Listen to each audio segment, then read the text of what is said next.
नमस्कार मेरे प्यारे साथियों, एक बार फिर से मैं आप सभी का स्वागत करता हूं आपके अपने YouTube चैनल शाक्या जी जीके क्लासेस पे। दोस्तों आज मैं इस वीडियो के अंदर आपके लिए बहुत ही इंपॉर्टेंट क्लास लेके आया हूं, क्योंकि दोस्तों अभी तक जिस टाइप से शिफ्टों में क्वेश्चंस पूछे जा रहे हैं उसके पॉइंट ऑफ व्यू से ये क्लास आपके लिए इंपॉर्टेंट रहने वाली है। अभी तक जिन भी शिफ्टों में क्वेश्चंस पूछे गए उनसे रिलेटेड मैं आपको क्वेश्चंस बताऊंगा और वो आपके एग्जाम में सीधे के सीधे छपेंगे दोस्तों, ये गारंटी है दोस्तों। ठीक है, तो ये क्लास आपके लिए बहुत ही इंपॉर्टेंट है, अंत तक बने रहना। ये हमारा 12वां मॉडल पेपर है यूपी पुलिस का। ठीक है दोस्तों, सॉरी एसएससी जीडी का। ठीक है, तो देखिए पहला ही क्वेश्चन आपके सामने दे रखा है, शिफ्टों में पूछा गया क्वेश्चन है, अंत तक जरूर वॉच करना दोस्तों। अब जो आपके आगामी शिफ्ट है ना, उनके लिए मैं आपके लिए इजी बना दूंगा, इजी से भी और इजी बन जाएगा पेपर, क्योंकि उसी से रिलेटेड मैं आपको क्वेश्चंस बताऊंगा और वो क्वेश्चंस आपको एग्जाम में देखते हुए मिलेंगे। ठीक है दोस्तों, तो आपके इजी हो जाएगा। ठीक है, तो क्लास को अंत तक जरूर देखना, मिस नहीं करना है। ठीक है, तो अभी ये शिफ्ट में पूछा गया क्वेश्चन है कल की शिफ्ट में, मतलब ठीक है, उस्ताद बिस्मिल्लाह खान का संबंध किस वाद्य यंत्र से है? वायलिन से, शहनाई से, हारमोनियम से या सितार से? कमेंट करिए दोस्तों, बहुत ही शानदार क्वेश्चन है ये, जल्दी से बताएंगे। ये क्वेश्चन पूछा गया है कल की शिफ्ट में, उस्ताद बिस्मिल्लाह खान का संबंध किस वाद्य यंत्र से? सभी बच्चे कमेंट करेंगे इनका संबंध, ये शहनाई वाद्य, किसको बजाते थे? शहनाई बजाते थे। तो आप लोग बी ऑप्शन को टिक करेंगे दोस्तों, किसको? बी ऑप्शन को टिक करेंगे दोस्तों। ठीक है, चलिए अगला क्वेश्चन देखिए। अगला क्वेश्चन देखिए 238, भामा कल्पम का संबंध किस नृत्य से है दोस्तों? कल ही शिफ्ट में पूछा गया क्वेश्चन है, इंपॉर्टेंट क्वेश्चन है दोस्तों। कुचिपुड़ी, मणिपुरी, भरतनाट्यम या फिर कथक? कमेंट करिए दोस्तों, किस प्रश्न के लिए क्या सही जवाब रहेगा इस प्रश्न के लिए। कुचिपुड़ी आपके कहाँ का? आंध्र प्रदेश का। ध्यान रखिएगा दोस्तों, आपके जो बात के 8 शास्त्रीय नृत्य हैं उनको तो आपको ध्यान में रखना है, वो किस राज्य से है। ठीक है दोस्तों, यहां पर आप टिक करेंगे आंध्र प्रदेश। मणिपुरी मणिपुर का है। ठीक है, मणिपुर। उनसे रिलेटेड मैं आपको क्वेश्चंस बता रहा हूं, ये एग्जाम में देखने को मिलेंगे, इसलिए क्लास को अंत तक वॉच करना। भरतनाट्यम के दोस्तों आपके कहाँ का? तमिलनाडु का है, तमिलनाडु का है ना, ध्यान रखिएगा। वहीं आपसे कथक पूछ लो, ये किसका शास्त्रीय नृत्य? ये यूपी का है दोस्तों। ठीक है, कथकली नहीं है दोस्तों, कंफ्यूज नहीं होंगे। ठीक है, ये कथक है। तो ये कुछ इंपोर्टेंट नृत्य हैं और कुछ उनसे रिलेटेड उनके राज्य हैं दोस्तों। तो इस प्रश्न के लिए आप लोग क्या ऑप्शन टिक करेंगे? भामा कल्पम का संबंध किस नृत्य से है? कमेंट करिए। भामा कल्पम का संबंध कुचिपुड़ी नृत्य से है दोस्तों। कुचिपुड़ी गांव के नाम पर ये नृत्य का नाम पड़ा हुआ है दोस्तों। ठीक है, तो आप लोग ए ऑप्शन को बिल्कुल सही जवाब टिक करेंगे। ठीक है दोस्तों, चलिए बढ़ते हैं हमारे अगले क्वेश्चन की तरफ। अगला क्वेश्चन देखिए 239, उत्साह का विलोम शब्द कौन सा है दोस्तों? कल की शिफ्ट में पूछा गया है, अक्षम, निर्जन, गर्जन या वर्जन? जल्दी से बताइए।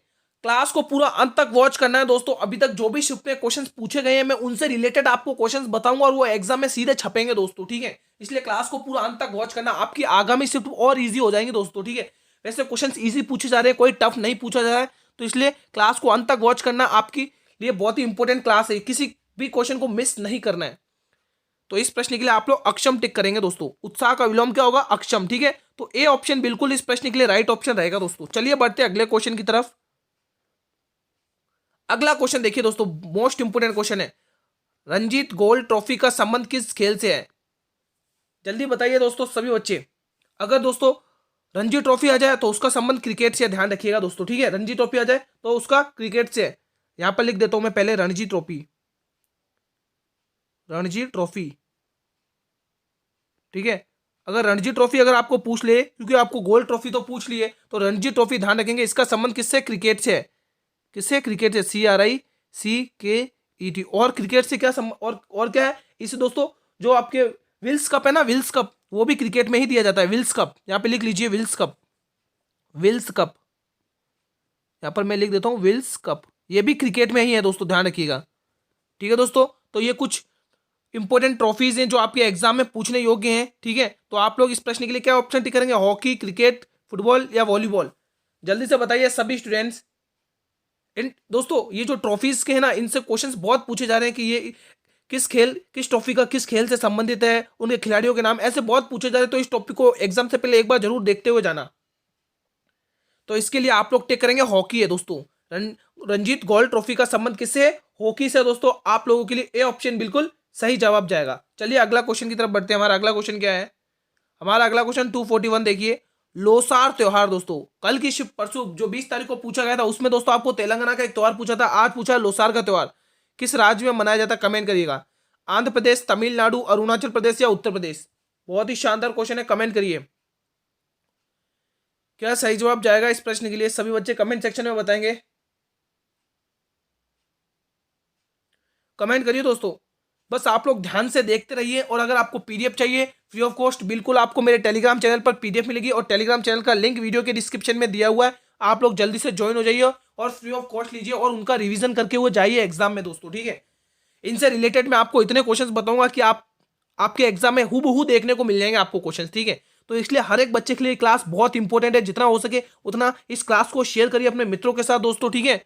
सभी बच्चे शेयर करेंगे इस क्लास को अपने सभी मित्रों में। क्या टिक करेंगे, लोसार त्योहार किस राज्य में मनाया जाता है? लोसार त्योहार आंध्र प्रदेश राज्य में मनाया जाता है ना, Andhra Pradesh. Option A will be the right answer of this question. चलिए अगले क्वेश्चन की तरफ बढ़ते हैं। चलिए अगला क्वेश्चन देखते हैं। अगला क्वेश्चन 242 देखिए, निम्न में से हर्ष का पर्यायवाची शब्द नहीं पूछा है दोस्तों, कौन सा नहीं है? हर्ष का पर्यायवाची आराम, सुख, प्रसन्नता या आनंद। दोस्तों ये क्वेश्चंस भी एग्जाम में पूछे गए, हिंदी के भी इंपॉर्टेंट क्वेश्चन है जो आपके एग्जाम में बार बार पूछे जा रहे हैं, ठीक है। सभी बच्चे कमेंट करेंगे इस प्रश्न के लिए क्या राइट ऑप्शन रहने वाला है, सभी बच्चे।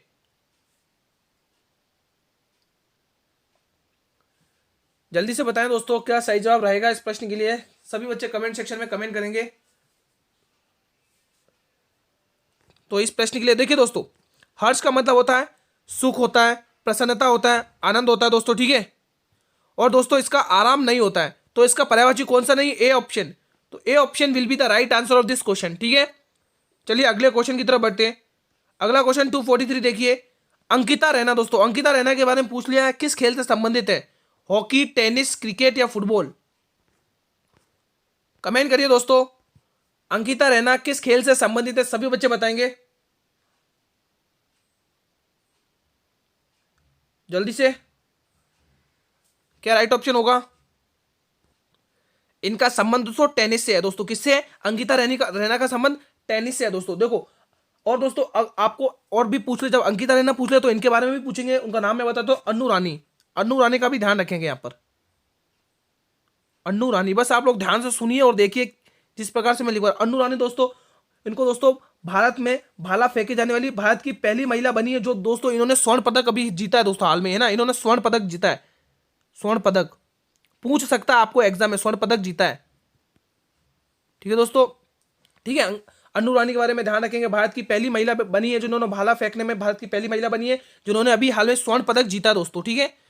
तो इस प्रश्न में जो क्वेश्चन पूछा अंकिता रैनी, वो हमारे टेनिस से संबंधित है, तो बी ऑप्शन इस प्रश्न के लिए बिल्कुल सही जवाब है दोस्तों, ठीक है। चले बढ़े अगले क्वेश्चन की तरफ। चलिए अगला क्वेश्चन देख लीजिए। अगला क्वेश्चन क्या बोल रहा है, ध्यान से समझिएगा, हर एक क्वेश्चन इंपॉर्टेंट है, अंत तक बने रहिए और ध्यान से देखते रहिए। क्वेश्चन नंबर 244 देखिए सभी बच्चे, किसकी उपमा ना दी जा सके, उसमें मुहावरे का अर्थ बताना है। अनुपम, अपूर्व, अद्भुत या फिर उधर?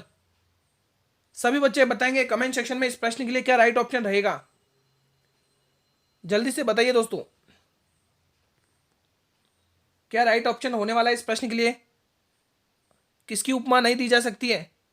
तो दोस्तों इस प्रश्न के लिए आप लोग टिक करेंगे अनुपम। दोस्तों आप लोगों के लिए ऑप्शन नंबर ए बिल्कुल सही जवाब जाएगा, ठीक है। ये गलत है, ये भी गलत है, ये भी गलत है, ठीक है। अगर आपको दोस्तों ये मुहावरा, तो आपको ऐसा मुहावरा भी पूछ सकते हैं कि आंख की पुतली होना, है ना, ये भी पूछ सकते हैं मुहावरा, आंख की पुतली होना, आंख की पुतली होना, आंख की पुतली होना। तो इसके लिए भी आप लोग टिक करें, आंखों का तारा होना, आंख की पुतली होना। तो इन सभी का एक ही आंसर रहता है, बहुत प्यारा, है ना, बहुत प्यारा। चाहे आंखों का तारा होना या फिर आंख की पुतली होना, इन सभी के लिए आप लोग टिक करेंगे बहुत प्यारा, ठीक है। चलिए अगला क्वेश्चन देखते हैं। अगला क्वेश्चन देखिए 245, हरित क्रांति मोस्ट इंपोर्टेंट क्वेश्चन है भाई, इससे बहुत क्वेश्चन पूछे गए हैं, इंपोर्टेंट लगा लो इसको। तो किस राज्य में सबसे ज्यादा लाभ हुआ है, मतलब हरित क्रांति से आपको किस राज्य से सबसे ज्यादा हुआ, और 20 तारीख को पूछा गया था हरित क्रांति से किस फसल को सबसे ज्यादा फायदा हुआ। हरित क्रांति को सबसे ज्यादा किस फसल से फायदा हुआ, तो वो फसल ध्यान रखेंगे गेहूं। कौन सी है वो? गेहूं है भाई। एक बार सही से लिख देता हूं, यहाँ पे थोड़ा रफली हो गया है, एक मिनट हम इसको रफ कर देते, ठीक है। किस फसल को सबसे ज्यादा फायदा हुआ है? गेहूं की फसल को, है ना। 20 तारीख को 20 तारीख वाली शिफ्ट में यह क्वेश्चन पूछा गया था कि हरित क्रांति से किस फसल को सबसे ज्यादा फायदा हुआ है दोस्तों, कमेंट करिए, ठीक है। तो मैंने तो इसका तो बता दिया गेहूं होता है, ठीक है। अब इस क्वेश्चन में पूछ रहा है कि हरित क्रांति से किस राज्य को सबसे ज्यादा लाभ हुआ है। असम, पंजाब, उत्तर प्रदेश, राजस्थान। कमेंट करिएगा, बहुत ही शानदार सा क्वेश्चन है। क्वेश्चन अगर इतना पूछ लिया तो इतना भी पूछ सकता है। हरित क्रांति में भारत में हरित क्रांति का जनक किसे कहा जाता है? मैं लिख देता हूं क्वेश्चन यहां पर, भारत में हरित क्रांति का जनक पूछ सकता है दोस्तों। आपको जब इतना पूछ लिया तो ये क्वेश्चन भी पूछ सकता है। और ये MS स्वामीनाथन, इनका हाल में ही सितंबर में शायद डेथ हुई उनकी, है ना, मृत्यु हुई है इनकी, है ना, MS स्वामीनाथन, ध्यान रखिएगा, ठीक है। तो ये इनसे रिलेटेड कुछ इजी क्वेश्चंस हैं जो आपको एग्जाम में देखने को मिलेंगे, इसलिए क्लास को मिस नहीं करना है। तो इस प्रश्न में क्या जवाब होगा? तो आप लोग इस प्रश्न के लिए टिक करेंगे पंजाब राज्य को सबसे ज्यादा लाभ हुआ। आप लोग बी ऑप्शन को टिक करेंगे भाई, बी ऑप्शन को आप टिक करेंगे। जो भी बी ऑप्शन टिक करेंगे वो बिल्कुल सही टिक करेंगे, ठीक है। Option B will be the right answer of this question. अगले प्रश्नों की तरफ बढ़ते हैं। हमारा 246 देखिए दोस्तों, मौर्य वंश की राजधानी का क्या नाम है दोस्तों? आपको जो 20 फरवरी की जो शिफ्ट थी उसमें पूछा था कि गुप्त वंश के संस्थापक कौन थे, है ना, ऐसा क्वेश्चन पूछ लिया था। लेकिन आज कल की जो शिफ्ट में पूछा गया 21 तारीख को, उसमें पूछा है कि मौर्य वंश की राजधानी क्या है? पाटलिपुत्र, लाहौर, दिल्ली या पाटन? ये पाटन गुजरात वाली, जल्दी से बताइए। मौर्य वंश की राजधानी का नाम क्या है? मौर्य वंश की राजधानी का नाम है पाटलिपुत्र, जो वर्तमान बिहार पटना है। वर्तमान में पटना बिहार है ना, वर्तमान में पटना बिहार है। अब दोस्तों यहां से क्वेश्चन जब आपको राजधानी पूछ लिया है तो आपको दोस्तों दिल्ली आपकी राजधानी कब बनी दोस्तों? क्वेश्चन ऐसा भी पूछ सकता है ना, दिल्ली कब बनी, दिल्ली राजधानी कब बनी? दिल्ली, ध्यान रखेंगे, दिल्ली को दोस्तों 1911 में बताया था। और लेकिन 1912 में ये आपकी राजधानी बन गई। 1912 में ये राजधानी बनी, 1912। यहाँ पे थोड़ा सही नहीं लिखा है, मैं थोड़ा सही से रफली लिख देता हूँ, मतलब अच्छे से लिख देता हूँ, शायद आपको समझ में नहीं आया हो। एक मिनट, है ना, हाँ, यहाँ पर लिखिए 1911 में बताया, और लेकिन 1912 में ये बनी, 1912 में ये बनी। अब देखिए, अब पहले देखिए लाहौर को सबसे पहले किसने राजधानी बनाया था? मोस्ट इंपोर्टेंट क्वेश्चन पूछ लिया जा सकता है अगर आपको यहाँ से पूछ लिया है तो। लाहौर को दोस्तों ऐबक ने बनाया था, है ना। ऐबक अपनी राजधानी लाहौर को मानता था दोस्तों, ठीक है। क्योंकि दोस्तों ऐबक किसका गुलाम था? महमूद गौरी का था, ठीक है। और ऐबक का गुलाम कौन था? ऐबक का गुलाम था शमशुद्दीन इल्तुतमिश।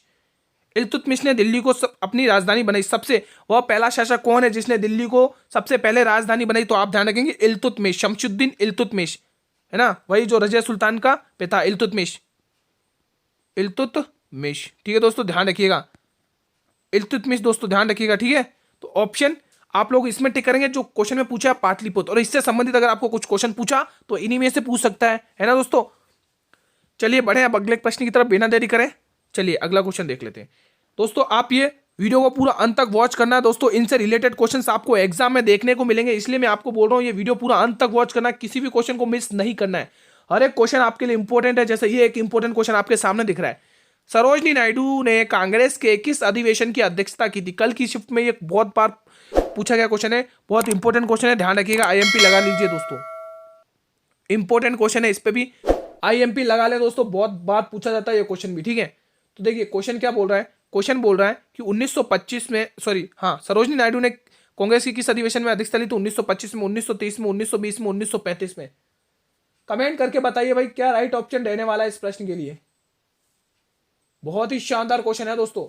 अब इससे रिलेटेड देखो, ये कांग्रेस से संबंधित मैं आपको कुछ और क्वेश्चंस बताऊंगा जो आपके एग्जाम में हूबहू देखने को मिलेंगे। बस आप ध्यान से सुनते रहिए और देखते रहिए क्लास को, ठीक है। अंत तक बने रहना, मजा आ जाएगा क्लास में। और कल की जो आपके आज की शिफ्ट, जो आपके आज जो शिफ्ट होने वाली है, या कल की अब जो आने वाली शिफ्ट है, उनमें बहुत बार ये क्वेश्चंस पूछे जाएंगे। तो देखिए, तो सबसे पहले सरोजिनी नायडू ने 1925 में अधिवेशन की थी दोस्तों। कब? भारत की पहली महिला थी जिन्होंने कांग्रेस की अधिवेशन करी थी 1925 में, कानपुर में। कहां पर? कानपुर में। कहां पर करी थी दोस्तों?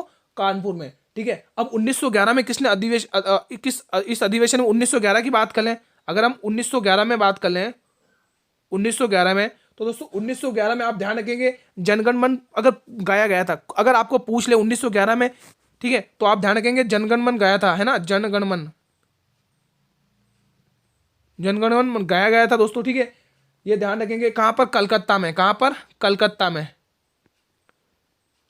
कलकत्ता, बस आप लोग ध्यान से सुनिए, मन लगा के ध्यान से पढ़िए, कलकत्ता में गया था, ठीक है। और इसकी अध्यक्षता किसने करी थी, यहाँ पर स्पेस कम है इसलिए मैं आपको बता देता हूं, इसकी अध्यक्षता करी थी पंडित विशनधर नारायण ने दोस्तों, ठीक है। 1911 की अधिवेशन की अध्यक्षता करी थी पंडित धर नारायण ने, है ना। ये मैं क्यों बता रहा हूं, क्योंकि दोस्तों इसमें जनगण मन गाया गया था कलकत्ता में दोस्तों, ध्यान रखिएगा, ठीक है। वहीं अगर आप लोग बात कर लें 1907 में, 1907 की अधिवेशन की अध्यक्षता किसने करी थी, तो आप लोग ध्यान रखेंगे 1907 मैंने क्यों बताया, क्योंकि दोस्तों इसकी अध्यक्षता, पहले आप इसकी अध्यक्षता देख लीजिए, इसकी अध्यक्षता करी थी रास बिहारी घोष ने। यहां पर मैं नाम लिख देता हूं, रास बिहारी घोष, रास बिहारी घोष, रास बिहारी घोष। अब ये 1907 वाला आपके लिए क्यों इंपॉर्टेंट है, क्योंकि देखो इसी में दोस्तों 1907 के अधिवेशन में जो सूरत में हुआ था, इसमें दोस्तों कांग्रेसों को दो भागों में बांट दिया गया था, नरम दल और गरम दल के रूप में, है ना।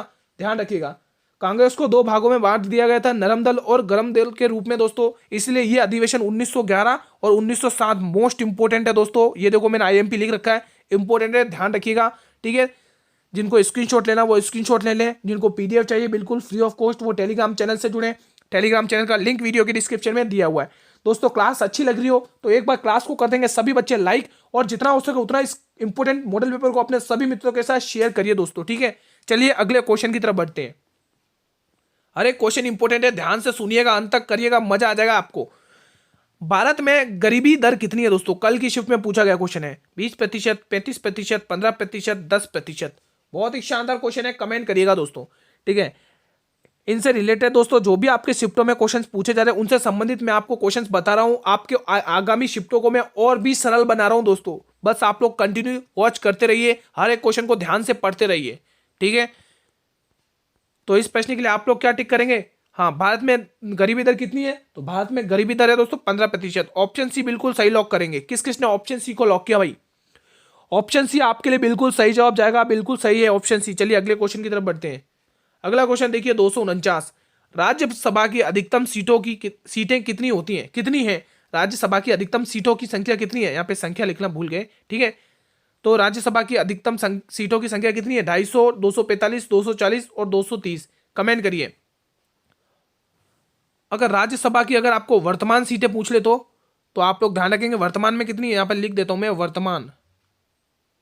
वर्तमान में है आपके 245। कितनी है, 245। और इसमें अभी पूछा कि कितनी है, 250, ठीक है। वर्तमान में पूछे तो 245 और अभी पूछे तो 200। अब इसका दूसरा नाम क्या, अन्य नाम देख लीजिए राज्यसभा को, और किस नाम से हम जानते हैं राज्यसभा, अन्य नाम, अन्य नाम पूछ लिया जाए तो अभी आपको क्या पूछा क्वेश्चन में कि राज्यसभा की अधिकतम सीटें कितनी, 250 हैं, ठीक है। वो भी राज्यसभा से क्वेश्चन पूछा है, ठीक है। तो चलिए देखते हैं इसका अन्य नाम, इसको और किस किस नाम से इसको जानते हैं दोस्तों। सबसे पहले आप ध्यान रखेंगे उच्च सदन, इसको और किस नाम से जानते हैं, उच्च सदन के नाम से, उच्च सदन, उच्च सदन के नाम से जानते हैं। और प्रथम सदन भी कहते हैं, प्रथम सदन, ध्यान रखिएगा, ठीक है। अगर जब राज्यसभा पूछ लिया तो ये लोकसभा भी पूछ सकता है ना, ये लोकसभा भी पूछ सकता है, लोकसभा, ठीक है। तो लोकसभा के बारे में आप क्या ध्यान रखेंगे, इसको किस नाम, इसको और किस नाम, इसको किस नाम से जाना जाता है, तो लोकसभा में आप ध्यान रखें इसको जनता का सदन भी कहा जाता है ना, जनता का सदन, इसको दोस्तों जनता का सदन भी कहा जाता है, ध्यान रखिएगा दोस्तों, ठीक है। तो आपको इस प्रश्न में पूछा है कि राज्यसभा की अधिकतम सीटों की संख्या कितनी है, 250 है दोस्तों। वर्तमान में पूछे तो 245 है दोस्तों, ठीक है। अगर कुछ भी क्वेश्चन पूछा तो इनसे बाहर नहीं पूछेगा। अगला क्वेश्चन, क्वेश्चन नंबर 250 देखिए, बहुत ही शानदार क्वेश्चन आया, एक बार फिर से सभी बच्चे जवाब देंगे, हर एक क्वेश्चन का जवाब। देखिए इस क्वेश्चन में क्या पूछ रहा है, संतोष ट्रॉफी किस खेल से संबंधित है। देखो दोस्तों, आपको है ना अभी तक जो शिफ्टों में क्वेश्चंस पूछे जा रहे हैं तो वो किस टाइप से पूछे जा रहे हैं कि हर राज्य का राज्यपाल आपको पता होना चाहिए, हर राज्य का सीएम आपको पता होना चाहिए, ठीक है। शास्त्रीय नृत्य से बहुत सारे क्वेश्चंस पूछे जा रहे हैं आपके एग्जाम में, ठीक है। और आपके जो जनगणना है उनसे बहुत क्वेश्चन पूछे जा रहे हैं, ठीक है। शास्त्रीय नृत्य हो गई, जनगणना हो गई, राज्यपाल हो गए, पुरस्कार हो गए दोस्तों, इनसे बहुत सारे क्वेश्चंस पूछे जा रहे हैं दोस्तों। अनुच्छेद, मोस्ट इंपोर्टेंट अनुच्छेद, अनुच्छेद तो दोस्तों भर भर के क्वेश्चंस पूछे जा रहे हैं, तो आप सभी अनुच्छेद को ध्यान से पढ़िएगा, ठीक है। आप लोग आगे क्वेश्चन है अनुच्छेद के, वहां पर मैं आपको अच्छे से डिटेल में बताऊंगा, बस आप लोग देखते रहिए। तो संतोष ट्रॉफी किस खेल से संबंधित है, football, cricket, tennis, baseball. Comment करके बताएं सभी बच्चे, हर एक बच्चा कमेंट करेगा इस प्रश्न के लिए, संतोष ट्रॉफी किस खेल से संबंधित है, जल्दी से बताएं। ये है दोस्तों फुटबॉल से, किस खेल से संबंधित है, फुटबॉल से भाई, ऑप्शन है बिल्कुल सही जवाब है। किस किसने ऑप्शन ए को टिक किया भाई? Option A will be the right answer of this question दोस्तों, ठीक है। चलिए अगला क्वेश्चन देख लेते हैं। हमारा अगला क्वेश्चन कौन सा है? वही अनुच्छेद का। यहाँ पर मैं आपके बहुत सारे अनुच्छेद क्लियर कर दूंगा, बस ध्यान से सुनते रहिएगा, हैं ध्यान से सुनेंगे आप। वित्त आयोग का उल्लेख किस अनुच्छेद में मिलता है दोस्तों? मोस्ट इंपोर्टेंट क्वेश्चन है, कल की शिफ्ट में पूछा गया क्वेश्चन है, ठीक है। कमेंट करिए। अनुच्छेद 280 में, अनुच्छेद 51 में, अनुच्छेद 40 में, अनुच्छेद 61 में, सभी बच्चे बताएंगे। यहाँ पे दोस्तों मैं वापिस बोल रहा हूँ, अनुच्छेद से संबंधित बहुत सारे क्वेश्चंस पूछे जा रहे हैं, आप एक बार जरूर रट कर जाना इन अनुच्छेदों को, ठीक है। क्या जवाब टिक करेंगे? सही जवाब बताएं। वित्त आयोग का उल्लेख किस अनुच्छेद में मिलता है? देखिए अगर हम 51 की बात कर लें दोस्तों, तो 51 में क्या अनुच्छेद में क्या बताया कि अंतर्राष्ट्रीय शांति बताइए, अंतर्राष्ट्रीय शांति का उल्लेख मिलता है। यहाँ पे लिख देता हूं मैं, अंतर्राष्ट्रीय की शांति, अंतर्राष्ट्रीय शांति का है ना, अंतर्राष्ट्रीय शांति का इसमें उल्लेख मिलता है, ठीक है, अंतर्राष्ट्रीय शांति। और अगर आप 41 की बात कर लें तो अनुच्छेद 41 में अंतर्राष्ट्रीय शांति, और इसमें होगा ग्राम पंचायत का गठन। हाँ, ग्राम पंचायत का गठन देखने को मिलता है, ग्राम पंचायत का गठन। ध्यान रखिएगा, बहुत इंपॉर्टेंट है दोस्तों ये अनुच्छेद आपके एग्जाम में। अब यही अनुच्छेद बचे हो जो आपको पूछ सकते हैं दोस्तों, ठीक है। 61 में महाभियोग मिलता है, महाभियोग क्या देखने को मिलता है? महाभियोग देखने को मिलता है 61 अनुच्छेद में, ठीक है। अगर आप 21A की बात करें तो दोस्तों 21A अनुच्छेद, जो 21 है वो आपके किससे संबंधित है? अनुच्छेद 21 आपके शिक्षा से संबंधित है। अनुच्छेद 21 की बात कर लो तो 21 आपके शिक्षा से संबंधित है। 21A है ना, शिक्षा से संबंधित, शिक्षा से है ना। अनुच्छेद 1 किससे है? शिक्षा से। वहीं आप अगर अनुच्छेद 18 की बात करेंगे तो अनुच्छेद 18 आपके समानता का अधिकार बताता है। क्या बताता है दोस्तों? ध्यान से सुनिएगा। अनुच्छेद 18, यहाँ पर स्पेस नहीं है इसलिए मैं आपको ओरली बता रहा हूँ। अनुच्छेद 18 आपका समानता का अधिकार रखता है। वहीं अगर 81, अनुच्छेद 81 की बात करें तो ये आपके लोकसभा से संबंधित है दोस्तों। किससे है? लोकसभा से संबंधित है। ये आपके 20 तारीख की जो शिफ्ट थी उनमें पूछा गया था कि अनुच्छेद 81 किससे संबंधित है, तो आप उसमें बहुत सारे बच्चों ने किया था लोकसभा से संबंधित है। तो ठीक है दोस्तों, अनुच्छेद 81 लोकसभा से संबंधित है। ये कुछ इंपॉर्टेंट अनुच्छेद हैं जो आप एक नजर से देखते हुए जरूर जाना एग्जाम से पहले दोस्तों, ठीक है। इंपॉर्टेंट है, आप यही पूछ सकते हैं आपको, ठीक है। चलें बढ़े अगले क्वेश्चन की तरफ। अगला क्वेश्चन ये देखिए, क्वेश्चन नंबर 252, बहुत ही शानदार क्वेश्चन है ये। 252 का जवाब दें। चक्रपाणी का पर्यायवाची निम्न में से कौन सा है? बहुत शानदार क्वेश्चन है। वैरागी, पशुपति, आत्मभू या विष्णु? जल्दी से बता दें, इजी सा क्वेश्चन है, सभी बच्चे बता देंगे इस क्वेश्चन को। तो हर एक क्वेश्चन इंपॉर्टेंट है दोस्तों, पूरा अंत तक वॉच करना। चक्रपाणी का पर्यायवाची निम्न में से कौन सा है? वैरागी, पशुपति, आत्मभू या विष्णु? क्या राइट ऑप्शन रहने वाला है इस प्रश्न के लिए? सभी बच्चे कमेंट करके बताएंगे। इसके लिए दोस्तों विष्णु सही जवाब रहेगा। क्या सही जवाब रहेगा? विष्णु दोस्तों। तो चक्रपाणी का पर्यायवाची शब्द क्या है? विष्णु है दोस्तों, ठीक है। ये नहीं होगा, ये नहीं होगा और ये भी नहीं होगा दोस्तों, ठीक है। अब दोस्तों देखिए, विष्णु भगवान के पूछ ले तो आप महादेव के भी ध्यान रखते हो जाना। महादेव, शिव जी के भी पूछ सकते हैं, महादेव जी की भी पूछ सकते हैं ना। गणेश जी के पर्यायवाची ध्यान में रखते हो जाना, ठीक है। यहीं पर आप लक्ष्मी के भी पर्यायवाची ध्यान से देखते जाना, ठीक है। और इंद्र के पर्यायवाची भी ध्यान से देखते हो जाना। इंद्र का पर्यायवाची है ना, इंद्र का भी पूछ लिया जाता है, ठीक है। जब इन्होंने चक्रपाणी के लिए पूछ लिया तो आपके लिए इंद्र का भी पूछ सकते हैं दोस्तों, ठीक है। ठीक है दोस्तों, ठीक है। ये हमारा अंतिम प्रश्न था दोस्तों। तो कुछ इंपोर्टेंट क्वेश्चंस मैंने बताए जो आपको शिफ्टों से क्वेश्चंस पूछे गए, ठीक है। उनसे संबंधित मैंने क्वेश्चंस बताए हैं जो आपके एग्जाम को और भी आसान कर देंगे दोस्तों, और भी आसान कर देंगे आपके एग्जाम को। बस आप लोगों को ध्यान से देखना है पूरा वीडियो दोस्तों, ठीक है। अगर ये क्लास आपको अच्छी लगी हो तो आप इस क्लास को सभी बच्चे करेंगे लाइक, और आपके जितने भी मित्र हैं उनमें सभी के साथ ये मॉडल पेपर शेयर करके आएंगे दोस्तों। उनके लिए भी इंपॉर्टेंट हो जाएगा, आपके लिए भी इंपॉर्टेंट हो जाएगा, ठीक है। इस क्लास में मैंने आपको बहुत सारे इंपॉर्टेंट क्वेश्चंस बताए जो आपको हूबहू एग्जाम में देखने को मिलेंगे दोस्तों, ठीक है। और अगर आपको इस क्लास के अंदर किसी भी क्वेश्चन से किसी भी प्रकार का कोई डाउट होता है तो ये कमेंट सेक्शन बिल्कुल आप लोगों के लिए ही बनाया गया है दोस्तों। ये कमेंट सेक्शन, जी हाँ दोस्तों, ये जो कमेंट सेक्शन है ना, ये सिर्फ आप लोगों के लिए बनाया गया है। आप लोग यहाँ पर डाउट अपने रखिए, मैं वहां पर सभी बच्चों का रिप्लाई कर दूंगा दोस्तों, ठीक है। अगर आपको इस क्लास की पीडीएफ बिल्कुल फ्री ऑफ कॉस्ट चाहिए तो आप लोग जुड़िए मेरे टेलीग्राम चैनल से। टेलीग्राम चैनल का लिंक मैंने वीडियो के डिस्क्रिप्शन में दिया हुआ है, आप लोग जल्दी से टेलीग्राम चैनल को ज्वाइन करिए दोस्तों। बिल्कुल फ्री ऑफ कॉस्ट आपको पीडीएफ मिलेगी, और एग्जाम से पहले उन सभी क्वेश्चंस, उन सभी मॉडल पेपर का रिवीजन जरूर करके जाना। आपको हूबहू क्वेश्चंस देखने को मिल जाएंगे दोस्तों, ठीक है। क्लास का टाइमिंग सभी को पता रहता है, 8 PM पर क्लास आती है, सभी बच्चे अवगत हैं इससे, तो है ना। और दोस्तों एक और इम्पोर्टेंट बात, अगर आप लोग इसी प्रकार से कंटेंट चाहते हैं, अगर आपको इसी प्रकार की वीडियो अच्छी लगती है देखना, तो आप लोग मेरे चैनल को करेंगे सब्सक्राइब दोस्तों, क्योंकि मैं इसी प्रकार से आपके लिए मेहनत करता रहूँगा। आप लोग चैनल को जल्दी से कर लें सब्सक्राइब और बेल नोटिफिकेशन को प्रेस कर दें, ताकि मैं जब भी नई वीडियो को अपलोड करूँ तो यूट्यूब सबसे पहले नोटिफिकेशन आप लोगों को भेजे दोस्तों, ठीक है। तो मैंने अभी क्लास के अंदर बताए थे कि आप लोगों को राज्यपाल, राष्ट्रीय उद्यान, है ना, जनगणना, अनुच्छेद, शास्त्रीय नृत्य, मेले, त्योहार, इन सभी के क्वेश्चंस और अनुच्छेद, इन सभी के क्वेश्चंस एग्जाम से पहले जरूर पढ़कर जाना दोस्तों। बहुत सारे भर भर कर क्वेश्चंस पूछे जा रहे हैं इन्हीं टॉपिक से, तो आप लोग एक बार जरूर पढ़ के जाना दोस्तों, ठीक है। दोस्तों कल मिलेंगे हम इसी टाइम पर, ठीक है। तब तक जय हिंद, जय भारत, वंदे मातरम।